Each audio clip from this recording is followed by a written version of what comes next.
Kennst du das? Du bremst und plötzlich... Aber warum? Wenn die Bremsbeläge auf die Bremsscheibe drücken, entsteht Reibung. Aber manchmal vibriert das Metall und dann wird's laut. Das ist wie bei einer Blockflöte, nur viel lauter. Deshalb quietscht's wie ein kaputter Hamster. Rennwagen quietschen fast nie.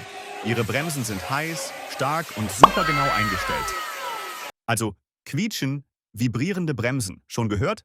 Dann like das Video oder schick's deinem Papa.